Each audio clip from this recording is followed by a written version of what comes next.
Hi, Julie Torrens here. Blank sheet of paper. We're going to talk about watercolor. I've been getting a lot of questions about watercolor, so we're going to just take a quick tour of mine, and I hope that this helps. I'm starting off with this set of Praying. This is a great set for children. This is a children's grade paint. There is this little AP sign, and that means that they conform to certain standards that make it safe. That being said, this is not food grade. They're not designed to eat. They're not designed to put on your face. Yes, it's very messy. I've been working with my grandson since he was 2 years old, literally. And at that point, it's just the order is wet the brush, put on the paint, put it on the paper. He would put on the paint, put it in the water, nothing on the paper. It can be just that simple, but this is for children. It is a good, safe product. And I'm not going to go into any more detail unless I get questions about it, but this is children's grade. Crayola, children's grade. The watercolor pans that you see at the Dollar Tree, watercolor or children's grade, children grade. Okay, so this is the only children's grade paint that I have. Now let's move up into student grade. What does student grade mean? Student grade does not mean children, and it does not mean it's junk, not at all. My old Jane Davenport's, she does not make this exact set anymore. She has reformulated it, but this set is student grade. It has optical brighteners, it has extenders, but it is still a very good quality paint. And at the time I bought this, you could go to her website and you could find pigment information, which we'll talk more about in a minute, and also information on light fastness. With these fluorescent colors, there is no such thing that I know of fluorescent colors that are color fast. But this is still a great palette. Great palette. A lot of fun. Another student grade. Paper Fashion. They don't make it anymore. However, it is a metallic and pearls. I am not ever interested in what the pigment information is for something like this. This is for fun. This is for using on greeting cards in your watercolor journal, making your bookmarks and Christmas tags and that kind of stuff. But it is student grade. There are extenders. There are fillers. I mean, you can see the grittiness, which is usually, not always, but usually extenders and things like that. So, student grade, great little set. This is student grade. Now, this is from a company named Superior. Superior themselves, and I got this from, it was either the Frugal Crafter or from Nano Soup, which is Becca Hilburn. This set is student grade, but I believe you can, if you seek them out, get pigment and color fast information. But this has been reformulated and redone so many times. I would want very fresh information. These pans do not have, I'm just going to say they don't have pigment information, light fast information. As I said, if you write them, you may be able to get it. But they're not designed to be professional paints. They don't claim to be professional paints. But again, very highly pigmented. If there's extenders in it, it's very little. And same with optical brighteners. But I think it is made with a combination of dye and pigment. It's a great set. And you can find this set on AliExpress or Temu or other places that have a lot of this is made in China. And you can get it for less than $10. And this is a great set. Works well. Okay, now I'm going to move into my professional. So what is professional grade? I've got two sets here. On my professional grade paints, I keep the boxes because the boxes have a lot of information on them. Now, the Daniel Smiths do not have pigment information on here, but it is very easy to get. There was not like a brochure or anything in this box, but I do keep the boxes because there's always different information on it that I want. So you've seen my Daniel Smith paints before. Professional grade. All right, well, let's talk about that just for a minute. I went to Google and I got from the Daniel Smith site. This is just one page of many, many, many pages that I could have printed out about their paints. They're in alphabetical order. In this particular chart, you'll see the name of the watercolor. This series is how it's priced. So if you ever go to buy a tube of Daniel Smith paint, depending on what series, it will tell you what the prices are. Common pigment names, so what they made, these are the names that Daniel Smith gave them, but these are the pigment names, and this PR, this is the pigments that are in it. So for instance, alizarin crimson, one pigment. It is fugitive, meaning it does not have any light fastness. It's not good. Medium staining, it's non-granulating, it's transparent. So all this information is available on every tube of paint, or also their pans and also their watercolor sticks. You can get pages after pages of this type of information. And this is one of the things that makes this professional quality. The other thing is they do not list in these PR names, these pigment names, the extenders or the fillers and all that kind of stuff. They don't use that type of thing in Daniel Smith. Now, Daniel Smith did use some dye in some of their paints that they talked about it and it was out there. So it was to take the mineral and just beef it up a little bit. But again, these are professional paints. You're going to know if it's going to be light fast, like, here, excellent, excellent, excellent light fastness, very good light fastness. It's all here, page after page after page. So you have all the information that you need. You don't have fillers. You don't have extenders. You don't have optimal brighteners and all those other things that you're going to find in paints like this, in paints like this. And you know what you have. If you are going to be painting paintings that you're going to be putting on the wall or that you're going to be selling that people put on the wall, you're going to want to upgrade yourself to some professional paints so that you know what's going on. So let's look at another professional paint. This is my Rosa Gallery paints. Now, on the back of the box, it has all the pigment information on here. I'm trying to get where you can see it. So you can see now those stars have to do with the light fastness.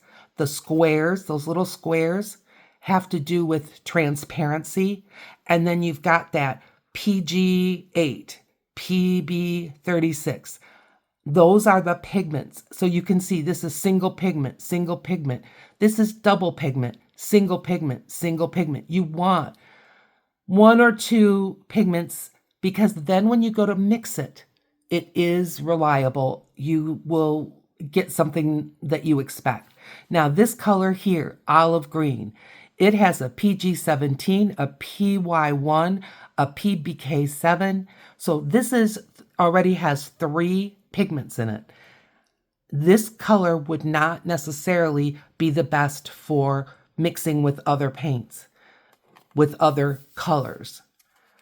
The purer the pigment and the higher pigment load that is put into the paints is what brings it up in price and in quality.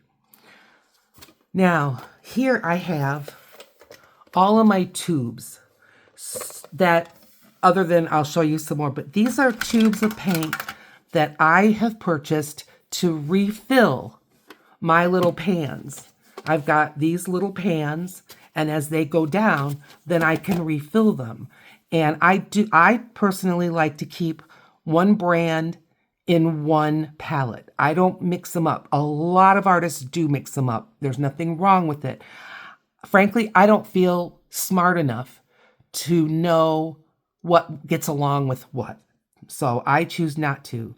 But here you've got the name of the color, and then you've got the name in multiple languages. But on the back, you've got information about Daniel Smith and the Pigment PB29. So, it's all right here. The vehicle is gum Arabic, which is like sometimes it's honey. It's what they mix the pigment with so that it has a medium that it can float in until you put it on the paper. So and that's what these tubes are.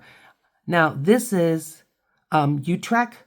This is a gouache, but this is a paint that is made by Blick. But it is professional grade. It is gouache. It says on here the pigment is titanium dioxide, and it's got the PW6. The vehicle is gum Arabic. The light fastness is 1, and it's opaque. This is a professional quality gouache. Gouache is just watercolor paint that is not transparent. But you can just see, you've got the information you need. This is another set. I did not save the box because I put these paints, this is Daniel Smith, put it in Daniel Smith. So this is how I keep it. Now, I have one of these. All of the paints I have shown you are Western style watercolor.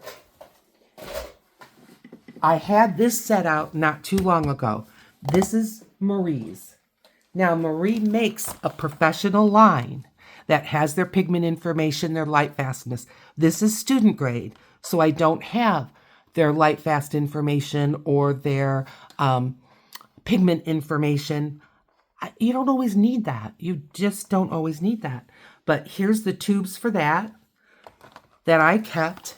Now, this is a Japanese style watercolor. So it is less granulating, meaning that it has been milled. The pigments that they used have been milled so fine that none of it floats on top of your watercolor paper. So you get that real smooth look. They also don't use an ingredient that is like oxgall. And oxgall is an ingredient that you'll find added to paint. It does not have to be stated to be professional paint, but it's what makes paint flow. It's what makes those beautiful mixes when you touch two together and they blend into each other. These paints aren't going to do that. These are Japanese style paints for a different type of painting, but they're still very good. I squirted the tubes in here. Now, you'll see some cracks, and it's going to look like I really didn't fill it very full, but I did. These paints, all watercolors, they've got a certain amount of water in them. And so that is going to evaporate in the drying process, so it makes it shrink. And Japanese paints sometimes crack. Some Japanese paints, I believe, I'm not total expert, but I believe have a little bit of glycerin in them. And that's what makes them even creamier and helps keep them from cracking. None of these paints are bad. So now you ask, well, what kind of paint should I buy? That's not a question I can answer unless I know you. Just like I could not tell you what nightgown to buy that will meet all your needs for a good night's sleep. I don't know you. Do you like shirts? Do you like pants? Do you like long gowns that tangle up your legs? I don't know. Do you like paints that flow a lot? Do you like paints that stay put wherever you put them? Are you going to be hanging your paintings on the wall or selling them? Are you just making greeting cards and bookmarks and working in a watercolor journal? All of these things are what help you decide. There's a woman on YouTube, and she also has a website, and her name is Kimberly Crick, and it's with a C, C-R-I-C-K. She has a website, kimcrick.com. I will put that information in the description, and as many links as I can for her.